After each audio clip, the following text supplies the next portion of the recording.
Rabbi Hannah Schaffstein.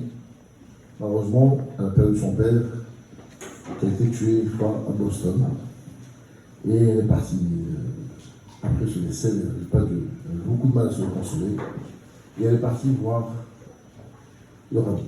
À l'époque, le rabbi, c'était en 1953, le rabbi, ça faisait déjà 2 ans qu'il était rabbi, il recevait les gens individuellement.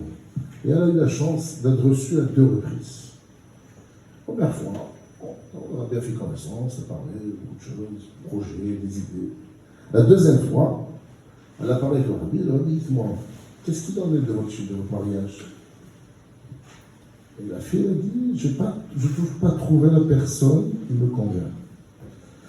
Le rabbi lui dit, pourtant, la dernière personne qui vous a présenté, il me semblait qu'il y avait quelqu'un qui pouvait vous intéresser, qui pouvait vous convenir du moins.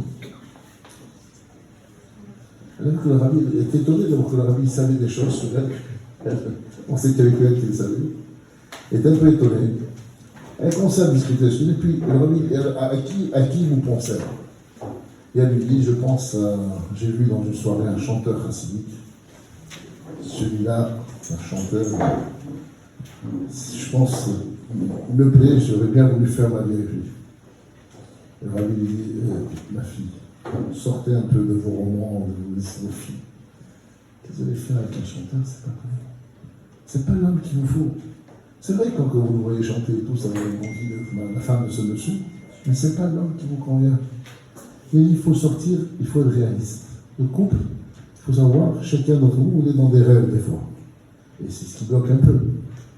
Et d'ailleurs, c'est un événement tellement important, et bien le mariage, qu'on peut se poser la question, pourquoi le retarder? On est tellement content de son mariage, pourquoi on le retarde? Et maintenant qu'on est dedans, il faut le vivre pleinement. Et c'est ça qu'il faut comprendre. Qu'est-ce que ça veut dire, vivre son mariage pleinement? Beaucoup de gens, parce que le rabbi dit dans un endroit, il fait personne n'a dit, le rabbi, je veux dire exactement comme ça, moi. Le rabbi lui a dit,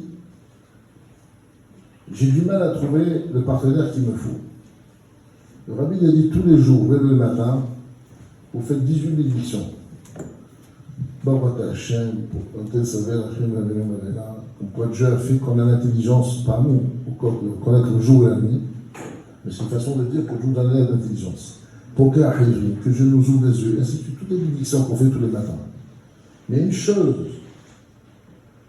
où vous ne voyez pas le côté positif, vous voyez que le côté négatif, c'est quand on vous présente quelqu'un. Ou bien, quand vous vivez avec quelqu'un et que vous voyez que son négatif. Pourquoi ne pas voir autrement les choses? Le problème, c'est que si je commence à chercher des défauts dans quelque chose, je trouverai toujours des défauts. Et si je cherche des défauts dans quelqu'un, je vais toujours trouver des défauts. Mais moi, je ne dois pas voir des défauts. Si je l'aime la personne, je dois donner ses qualités. Et je vais exploiter le maximum possible les qualités. Et ça, c'est une façon de vivre, comme dit, pleinement. Au contraire, être positif, être optimiste, aller de l'avant, c'est comme ça qu'on doit y arriver. Et c'est comme ça qu'on arrive à obtenir des meilleurs résultats. Donc, voilà la bataille. Comme il dit le Rambam, est-ce qu'on aurait le droit de se marier avec quelqu'un? On se marie pour 3 ans. Ah bon, pour certains, c'est 5 ans. Et ceux ont fait un contrat 3, 6, 9 ans. Est-ce qu'on a le droit? C'est assuré. On n'a pas le droit de se marier avec quelqu'un, plus que ça encore, on n'a pas le droit de vivre avec quelqu'un sans l'intention de quitter. Déjà, les gens, que des fois ils vivent avec quelqu'un avant le mariage, et arrivé au moment où il faut passer au mariage, j'ai déjà raconté une histoire sur ça. À l'époque, comme aujourd'hui, mais aujourd'hui il y a la communication, mais à l'époque il n'y avait pas de communication, ça monte à plus de, est-ce qu'il monte 200 ans en arrière. Il y avait un chatran, le truc faisait des chidofim, présenter les gens. Et c'était des fois de ville en ville. Alors, il y avait un enfant, il y avait des gens, monsieur, famille riche, Ils cherchaient pour leur fille un vrai Talmid Chacham. Un homme qui connaît bien la Torah. Un homme qui est compétent, qui va vraiment étudier pour un jeune étudiant, mais un vrai Talmid Chacham. Et le papa était prêt à payer le mariage, il était prêt à payer la dot, il était prêt à payer que l'enfant, que le monsieur, son gendre, reste à l'Eshiva, étudier pendant 10 ans, pendant 20 ans. Souvent le moyen. Se sont engagés, se sont fait un accord avec le Chatran.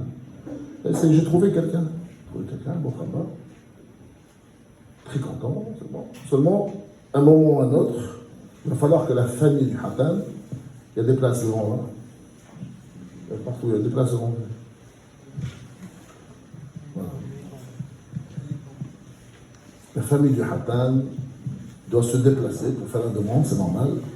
Et donc, 15 jours de voyage en carrosse, la Russie c'est immense. Et ils arrivent là-bas, et ils commencent à discuter du mariage, des conditions. Mais entre-temps, le papa de la Cana a perdu beaucoup de ses moyens. Et donc, il n'arrive plus à assumer comme c'était prévu. Et les conditions commencent à changer. C'est pas vraiment comme il a été dit. Le père de Hatan lui dit, c'est pas ce qu'on nous a dit. C'est pas comme ça. Ouais. On s'en va, laisse tomber. Parti de son corps. Hatan se marie, qui fait fille, se marie avec une autre. Toujours pas d'enfant, les années passent. Un jour, il va voir son rabbi. Rabbi, j'ai un problème, moi je ne vais pas avoir des enfants. Il dit, raconte-moi un peu ta vie. Qu'est-ce que tu as fait avant? Je dis, spécial, oui, je suis sorti en Chine, avec une fille. Il dit, mais comment ça s'est terminé? C'est pas très bien terminé, je suis parti de mon côté. Il dit, tu pourras avoir des enfants que si tu vas demander pardon à cette fille. Donc tu vas demander pardon à cette fille. Il faut prendre un voyage 15 jours, il faut aller la retrouver, village perdu, un endroit qu'on a perdu, et il y va, il prend la voiture. Le carrosse, il y va. C'est quand il arrive dans le village. Il demande après elle. Il ne connaît pas cette famille. Il n'y a plus personne. 10, 15 ans sont passés, tout le monde a bougé. Et il cherche. La folie, il n'y a pas moyen de trouver. Il demande à droite, il demande à gauche. Fin de journée, chaos, comité du voyage en plus. Et il rentre dans une auberge pour se reposer, trouver un endroit où se poser. Et il trouve la jeune fille devant lui. Il la reconnaît. Il va la voir. Tu t'appelles comme ça, oui. Tu me reconnais, qui tu es? C'est moi qui étais venu pour te demander la main. C'est suite, on s'est parlé. Raconter, lui, ça rappelait un petit peu le souvenir. Et il dit, Top, c'est quoi le problème maintenant? Je n'arrive pas à avoir des enfants. Il faut que tu me pardonnes. Il faut que je tienne pardon. Demande-moi ce que tu veux. Je suis prêt à payer les dégâts et tout ça. Et écoute, moi, j'ai besoin de rien. J'ai fait ma vie, j'ai une auberge et tout. Je ne suis pas marié. Mais je te demande une chose. J'ai un frère dans tel village à côté. Il doit faire la bar mitzvah de son fils. Il n'a pas les moyens. Ni pour acheter des filles, ni pour faire un saut de mitzvah, rien du tout. Vas-y, donne-lui à lui l'argent et moi je te parle. Impeccable. Il va voir son frère. Il arrive chez lui. Shalachem, dit tu veux? Il dit, moi je devais épouser ta soeur, donc il a refait toute l'histoire et tout. Ça fait des années, ça s'est annulé. Et tout. Et alors qu'est-ce que tu veux maintenant? Il dit voilà, j'ai rencontré ta soeur et le monsieur il s'écroule. Vous avez un problème? Tu as rencontré ma soeur? Il dit, oui, je sais, moi, que tu as une bar mitzvah. Il m'a dit que tu as une bar mitzvah, je te donne de l'argent. Je ne se sens pas avec ce qu'il y a. Il dit, mais sa soeur, elle est morte depuis longtemps. Comment tu rencontres? Il dit, fou. Mais écoutez, je ne rentre pas, je ne vous connais pas. Je ne sais même pas où vous êtes. J'ai eu du mal déjà à avoir ta soeur. Il dit, je te donne ce qu'elle m'a dit de te donner pour faire la bar mitzvah, et laisse-moi partir. Et t'es content. Il arrive chez son rabbi. Ce rabbi, c'est quoi cette histoire? Il a dit effectivement, de peine, elle a quitté ce monde. Et pour obtenir son pardon, pour qu'il y ait des enfants, il a fallu que je la fasse redescendre sur terre. Entre autres, dans cette histoire, il y a beaucoup de paramètres, encore une fois. Qu'est-ce que c'est obtenir un pardon de quelqu'un?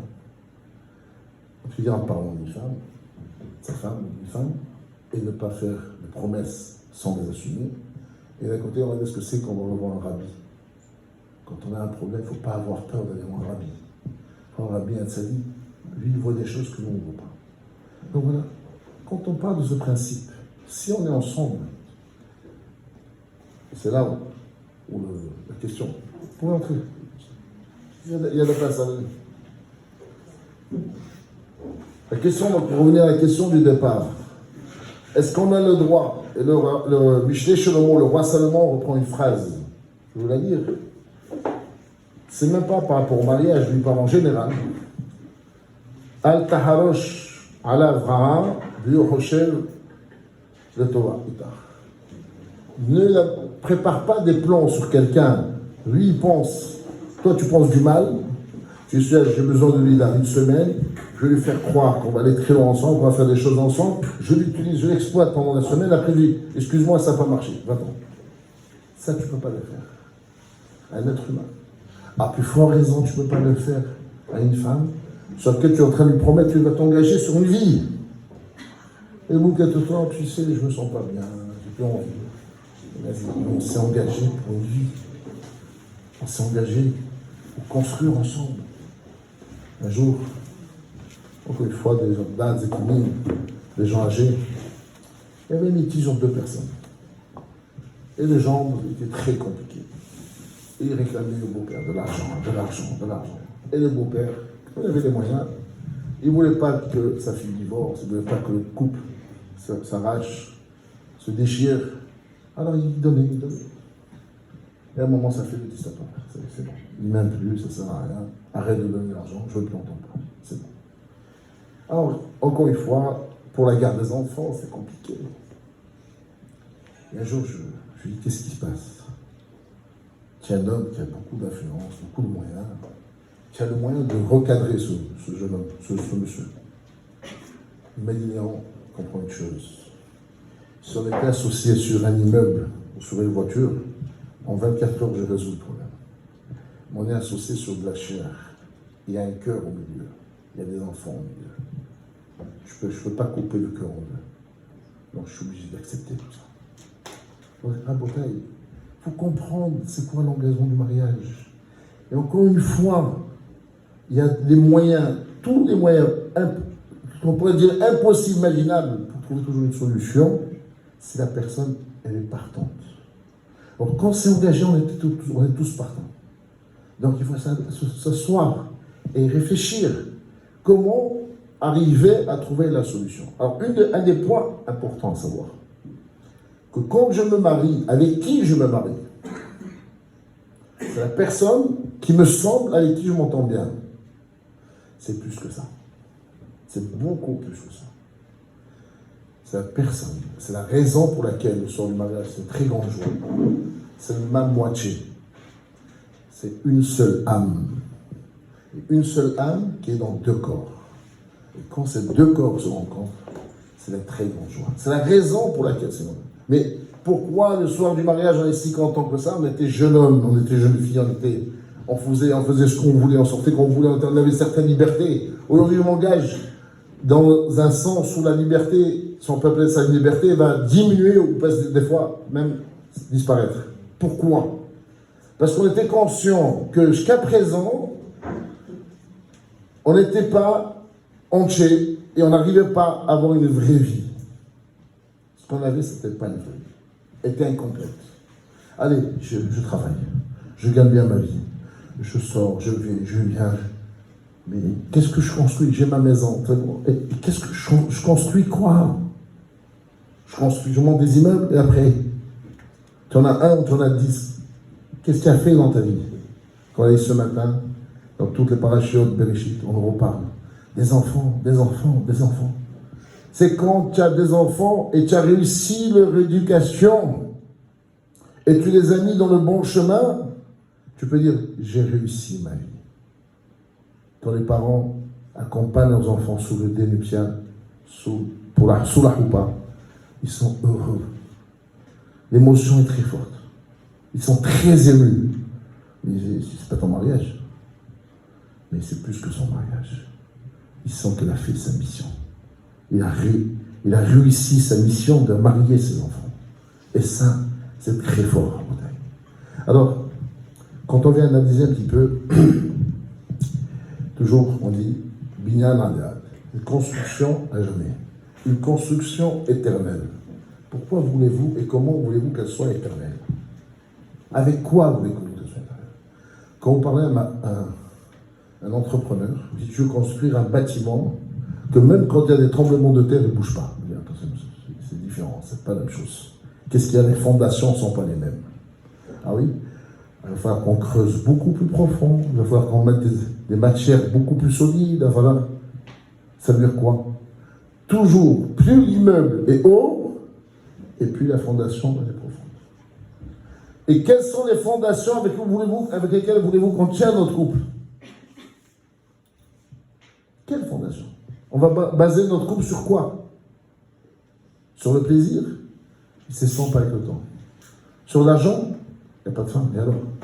C'est parce que tu as beaucoup plus d'argent que tu vas manger beaucoup plus? Le corps est limité. C'est la seule façon de faire tenir le couple de façon éternelle. Il faut mettre quelque chose d'éternel. Il faut mettre Dieu dans le couple. Et Dieu qui est éternel, il peut faire en sorte que ton couple sera éternel. Et il t'a donné des éléments pour la Torah et les mitzvot. Voilà, c'est ça qui est éternel. C'est ça qui te donne une force éternelle et tu vas pouvoir construire un couple éternel. Alors, quand on prend déjà les Shiva Brachot, la même chose, je reprends encore les lettres du Rabbi, l'explication du Rabbi. La première des Brachot, c'est Shakol Bara Yirvodu. Comme quoi, Dieu a créé toute chose qu'il a créée, c'est pour sa gloire. Yirvodu pour lui. On a été créé pour lui. Le monde entier a été créé pour lui. Reconnaître la gloire de Dieu. C'est-à-dire, cette bénédiction nous rappelle à tous les jeunes mariés, même qu'on est unis, et si on veut que notre union soit éternelle, il faut que Dieu soit avec nous. Et c'est ça qui fait. C'est ce qui nous rappelle, vous avez été créés pour moi. Donc, allez-y dans mon sens, et je vais être avec vous. La bénédiction, la deuxième, Yotzer Adam. Dieu a créé l'homme. Je ne sais pas si vous imaginez, on a parlé des enfants. Les 10 points que j'ai évoqués tout à l'heure, on ne va pas pouvoir en parler ce soir. Ça sera pour la prochaine de notre chaîne. Déjà, le miracle d'avoir des enfants. Qui en est-nous pour créer? Ce n'est pas une vraie création, mais la transformation, quand même, elle est incroyable. Je ne sais pas si vous imaginez la force que Dieu nous a mis. On a tous les créateurs, tous les gens qui font des robots, tout ce que vous voulez, il n'y a pas de cerveau. C'est juste un robot qui exécute ce que toi tu ordonnes. Or, toi, tu mets au monde un enfant qui a un cerveau différent du tien, qui ne voit pas comme toi, qui ne réfléchit pas comme toi, qui n'a pas les mêmes goûts que toi, qui n'a pas les mêmes façons de voir que toi. Et pas, tu en crées pas un. Tu peux avoir beaucoup d'enfants. C'est quoi cette force que Dieu nous a donnée? Avant ça, avant qu'on se marie, dans Shevachot, un moment le plus, je ne sais pas le mot, le plus fort de la vie, quand on est sous la roupa, c'est à ce moment qu'on nous rappelle, Dieu te dit, Yotzer Adam, c'est moi qui t'ai créé, et je te donne aujourd'hui la force, à me donner la troisième leçon, Asher Yatzar et Adam Betzalmo, je t'ai créé à mon image. Et je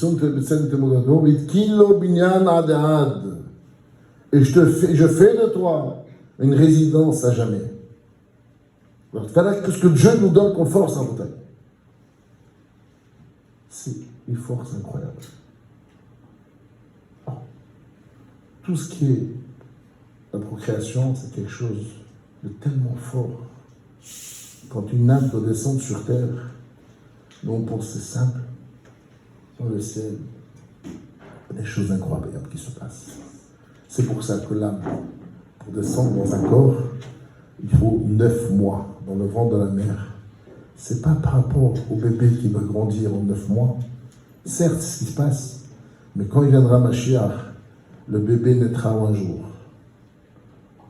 C'est l'âme une partie de Dieu, une partie de Dieu, je sais pas, je vais imaginer, elle va rentrer dans un corps physique.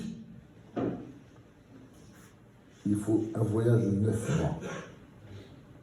9 mois pour descendre tous les mondes et toutes les sphères et tous les noms de Dieu pour arriver à rentrer dans un corps matériel. Et en priant Dieu que ça tombe bien et qu'il s'accorde. Parce que quand il y a un petit défaut physique, c'est que l'âme et le corps n'arrivent pas à s'accorder. Il y a un petit problème. L'âme, des fois, dépasse le corps. Donc quand tout va bien, c'est un grand miracle. Et puis la troisième bénédiction, donc on a dit, Dieu a créé donc. La quatrième bénédiction, après, à la fin, on dit Hachem bara sasson vesimcha. Dieu dit, c'est moi qui ai créé la joie, l'allégresse. Et on dit kol sasson et kol simcha, la joie rabotai, cette joie incroyable que le hatan a sous la choupa et la kala. Ils sont tellement joyeux et c'est une joie. C'est Dieu qui a créé la joie. Et là, attention, rabotai, encore une fois, à ne pas confondre entre la joie et le plaisir. Des gens, quand ils se font plaisir, ils sont contents. Ils ne sont pas joyeux. La joie, c'est dans le cœur. La joie s'extériorise d'ailleurs. C'est la raison pour laquelle, dans le mariage, c'est quoi la soirée? C'est pas le repas, c'est la danse. Et qu'est-ce que c'est danser? C'est pas marcher, c'est sauter. C'est sauter, faire des pas beaucoup plus grands, on saute, on est en l'air. Pourquoi? Parce que la joie est tellement profonde qu'on n'arrive plus à se maîtriser. On est emporté par la joie. Et même ça, je dis, c'est moi qui l'ai créé.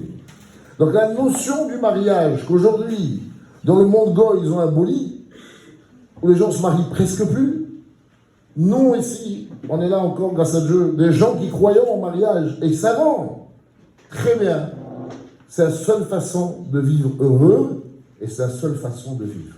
Comme il dit le Passouk dans Bereshit, L'Oto veot Adam levado. C'est pas bon pour l'homme d'être tout seul, c'est impossible. L'homme ne peut pas vivre tout seul. Adam Arishon, quand il était seul, il a commencé à tout chercher. Dieu lui a présenté tous les animaux. Il cherchait où elle est ma deuxième partie. Et c'est là où Dieu l'a mis comme il a cherché. Donc là, maintenant, il dit voilà, je t'apporterai là. Et là, on va s'entendre. Alors, des gens te disent oui, regarde, travaille ce qu'elle a fait à Adam Arishon. Au bout d'une heure, elle a tout fracassé. Mais c'est pas grave. C'est pas grave. Il y a des points sur lesquels on n'est pas d'accord. Il y a des choses qui ne se passent pas comme prévu. Et ça veut dire quoi? Tout doit être remis en question? Non. Pourquoi? Parce que la personne que j'ai en face de moi, c'est ma moitié. C'est celle, il n'y a que elle qui peut me comprendre. Il n'y a qu'avec elle que je vais m'entendre. Donc je vais trouver une solution. Ou s'il y a un problème qui perturbe, je vais être au-delà de ce problème. Et je vais vivre avec, je vais mettre de côté ce problème. Donc, on voit à Botaï l'importance. Donc, alors, je n'ai pas pu le dire au début, j'attends que tout le monde arrive. Khazak, déjà, tous, vous avez fait l'effort de venir. Je vais expliquer à Botaï l'intérêt de tout ça, c'est expliquer. Une des choses qui m'a aussi poussé à activer ce cours, je passe un peu les 5 cours, c'est qu'il y a eu pas mal de mauvaises histoires autour de nous dans la communauté ces derniers temps qui nous ont beaucoup perturbés. Et beaucoup d'histoires qui ne sont pas comme on a l'habitude d'entendre. C'est plus des divorces normaux, c'est celui-là il a pris la femme, celui-là il a pris la classe, la femme c'est celui-là. C'est des histoires, c'est pas de... on dirait des films. On est il faut sortir des romans et des films. Là. On est en train de... Des gens qui sont en train de vivre d'Allah, d'autres qui vivent des feux d'amour à Marseille, on vit tout ça. Et là, le danger, c'est qu'il faut se barricader. Il faut comprendre que ce que la Torah elle a dit, qu'il y a des lois, comme dit tout à l'heure, c'est des lois de Dieu, et Dieu ne se trompe pas. Comme on a dit plusieurs fois, un menuisier qui a fabriqué sa table, en bois, il veut dire que cette table, elle peut supporter 150 kilos, 200 kilos. Il peut se tromper à 50 kilos près. Selon la colle, le bois, les clous qu'il a mis, il sait où il va. Par contre, quand Dieu a créé l'homme, et Dieu il sait ce qu'il a créé, et il sait de quoi il est capable, l'homme. Et il te dit, ça c'est interdit, ça, c'est pas bon pour toi. Il ne se trompe pas. Tous les problèmes viennent, toutes ces histoires qu'on entend malheureusement, encore tout à l'heure, que Dieu nous en préserve, c'est même pas la peine de les dire l'histoire. Ça fait tellement de peine. En plus, c'est des enfants à droite, des enfants à gauche. Quelle souffrance. Vient du fait que pendant un moment, ces gens-là se sont retrouvés seuls tête à tête dans une maison. La Torah dit, il y a un problème, on n'a pas le droit, il y a des rachot de ichoud. On n'a pas le droit de rester seul avec une femme ou une femme avec un homme tout seul dans une maison. À part ça, sa femme, son frère, son père, son fils, pas son cousin, pas son oncle. Il y a des lois. Et Dieu, encore une fois, il ne se trompe pas. C'est pas par hasard que 80% des médecins quittent leur femme pour se marier avec leur secrétaire. Et les avocats, je ne sais pas combien. Donc, rabotaille, l'équation est simple.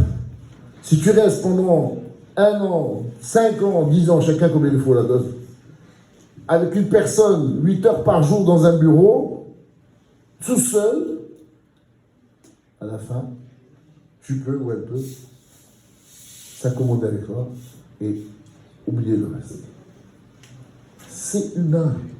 L'équation est simple. C'est pas quelque chose d'inhumain, c'est le contraire. Celui qui arrive à résister, on va dire que c'est pas un humain. Il est très fort. Mais on ne joue pas avec le feu. On ne joue pas avec le feu. Le feu, comme dit Gemara Baba Kama, je pense qu'on m'a dit le feu, on ne le maîtrise pas. On a allumé pour faire des grillades, on a brûlé la maison. Que Dieu nous en préserve. On ne joue pas avec le feu. Donc, toute personne qui aime son mari, toute mari qui aime sa femme, ne met pas son conjoint dans une situation pareille. Baronot, c'est là que je suis obligé de vous raconter. On m'a appelé pour essayer d'intervenir. J'ai eu le temps de raconter ça à ma femme, parce qu'on connaît la personne en commun. Jeune fille de 23 ans. Travaille dans un bureau. Et sa copine, qui est sa confidente, elle a appelé ses parents cette semaine. Elle lui a dit, sa fille, elle a 23 ans. Elle n'est jamais sortie avec un garçon. Elle est très jolie, fille de famille, traditionnelle. La fille, elle fréquente un arabe. Alors, il sait comprendre d'où sort celui-là. Ben, il est au bureau avec elle. Il est au bureau avec elle. Ils travaillent ensemble. Mais il était à son écoute. Il était là.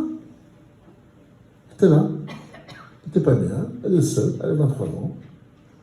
Et toi, il y a quelqu'un qui est gentil, agréable, sympathique, qui t'écoute. Elle a ouvert son cœur. Et il n'a pas raté. Heureusement, sa copine, elle n'a pas supporté. Au bout de quelques semaines, je dois avertir ses parents. Bon, on demandait d'intervenir. Je vois comment on va faire. C'est humain. Il n'y a rien d'extraordinaire. C'est ça qu'il faut comprendre. C'est pour ça que je voulais vous parler, pour rassembler, qu'on prendra le temps, si vous voulez, de l'attacher à faire une fois par mois, une petite réunion comme ça ensemble, pour parler des points, comment gérer certains points, c'est sûr, avec les bases des livres, la base du Rabbi ou d'autres sadikim que j'ai étudiés, qu'il faut qu'on réfléchisse ensemble comment s'adapter dans le monde moderne aujourd'hui avec notre religion. Et si on veut, comme je disais tout à l'heure, vivre, parce que quand on fait un mariage, tout le monde, quand on se marie, il se marie pour la vie.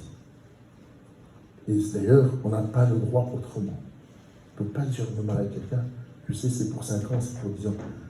Un exemple qui a été donné, quelqu'un a dit, est-ce que tu dis à ton fils, tu le mets au monde, et au bout de 5 ans, tu dis, vas-y, je suis fatigué, je vais l'envoyer à l'espère. Qui c'est le fou qui fait ça? C'est la même chose. Tu t'engages dans la vie avec quelqu'un, puis tu sais, je ne me sens plus. Attends, tu n'as pas le droit. Le Rambam il dit, tu n'as pas le droit de tromper quelqu'un de cette façon. Quand tu t'engages, c'est pour la vie. Et tout ce qui peut arriver comme problème, ce n'est que des problèmes qu'on va surmonter, ou bien qu'on va pas pouvoir surmonter peut-être, mais on va vivre avec. Et quelqu'un qui tombe malade, qu'est-ce qu'on fait? On le jette. Quelqu'un n'arrive plus à marcher, on le jette. C'est pas la vie, ça. On va trouver une solution. Comme on trouve des solutions, même pour des cas pareils, la même chose, il n'y a plus d'argent. Alors, qu'est-ce qu'on fait? On divorce parce qu'il n'y a plus d'argent? Non. On va se battre, on va y arriver, on va vivre avec les moyens qu'il y a. Ah oui, il n'y a pas de cadeau. Ah, on divorce. Il n'y a pas de voyage, on divorce. C'est quoi ces solutions? Ça, c'est des solutions faibles. C'est des solutions qui ne sont pas justes. C'est l'égoïsme aujourd'hui dans lequel on est. Regardez combien de gens habitent seuls. Combien de gens marchent seuls dans la rue le soir ou le matin très tôt. Un chien. Bon, les chiens, ils restent avec les chiens, donc, avec des êtres humains. On doit s'occuper. Donc tout ça, ça s'apprend. Ça s'apprend, rabotaille. On n'est pas né en sachant tout. Tout s'apprend. Tout dans la vie. Tout ce qu'on a besoin, ça doit s'apprendre. Et celui qui est intelligent, il apprend les ahacham alomel mikol adam. Il apprend de tout le monde. Mais pas seulement il apprend de tout le monde. Il apprend tout ce qu'il peut apprendre. Il n'y a pas de différence. Il n'y a pas un rave, un monsieur, tu sais que la Torah dit, tu dois du respect aux gens âgés. Pourquoi? Tu as dit, monsieur, il était ni ingénieur, ni avocat, il a fait des études, il a été d'un tamid hacham, mais rien du tout. Il a l'expérience de la vie. Il a l'expérience de la vie, tu dois te lever devant lui. Parce qu'il a appris beaucoup de choses dans sa vie, quand il a passé sa vie. Il a pris dans la tête. Et aujourd'hui, il en connaît des choses. C'est pour ça que c'est important. Quand on ne sait pas quoi faire, il faut poser la question. Il faut apprendre, il ne faut pas avoir peur. Dans la bouteille. Déjà, un des points qui peut beaucoup aider, le rabbi dit, je vais dire carrément les mots du rabbi, l'être humain, l'être parfait n'existe pas. La perfection appartient à Dieu. Il n'y a que Dieu qui est parfait. Donc, comme je dis tout à l'heure, celui qui est intelligent, il ne va pas voir les défauts, il va chercher les qualités. Après, Rabbi l'ajoute, il est irréaliste de se marier avec l'intention de changer son conjoint. Et la pression qu'on met continue du conjoint pour que l'autre change créera des frustrations et ça nuira à la relation. Si je cherche à te changer, tu cherches à me changer, on va passer notre temps à se discuter. Tu dois comprendre comment je suis, je vais comprendre comment tu es. On va essayer de s'accorder pour marcher ensemble sur certains points. Il y a des choses où on n'arrivera jamais. Comme je dis plusieurs fois, on le dit plusieurs fois, c'est déjà deux frères qui sont nés de la même mère, qui sortent du même ventre, le même père. Ils ont grandi pendant 20 ans, 25 ans dans la même maison, dans la même chambre. Ils sont totalement contraires. Donc, comment voulez-vous une femme qui n'est pas ni de le même père, même mère, ni même chambre, ni même éducation, ni rien du tout? Et des fois, une élève à ma femme qui se mariait avec un Italien, elle était parisienne, elle ne parlait pas français, donc elle ne parlait pas l'italien. Bon, avec les gestes, ils sont arrivés à s'arranger grâce à Dieu, ils ont plusieurs enfants, et ils vont ensemble depuis des années. Pour dire, on doit trouver un terrain d'entente. Chacun doit comprendre, la réussite, elle est grâce aux deux, et l'échec est à cause des deux. C'est à cause de lui, c'est à cause de moi.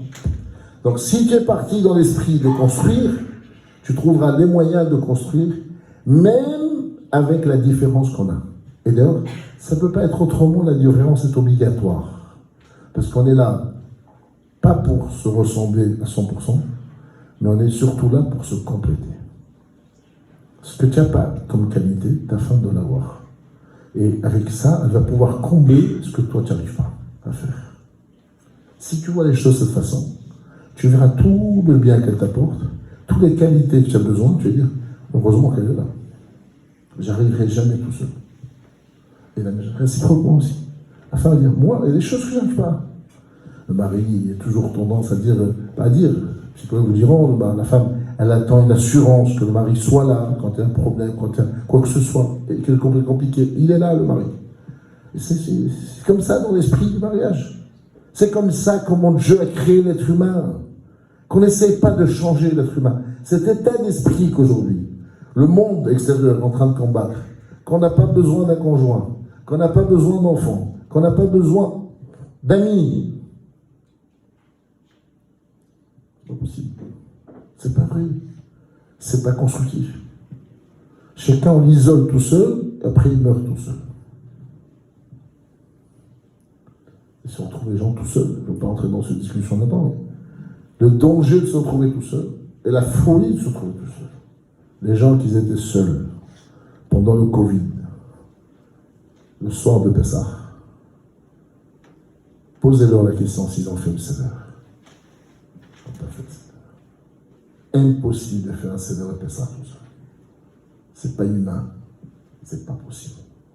C'est plus que déprimant. Donc surtout ne pas être seul. L'homme ne peut pas rester seul. Comme dit tout à l'heure, c'est un pas sous le temps. Le temps vient au-delà de l'eau. Un homme ne peut pas rester seul. Il a besoin de sa femme. Alors après, on peut raconter plein d'histoires qui font rire.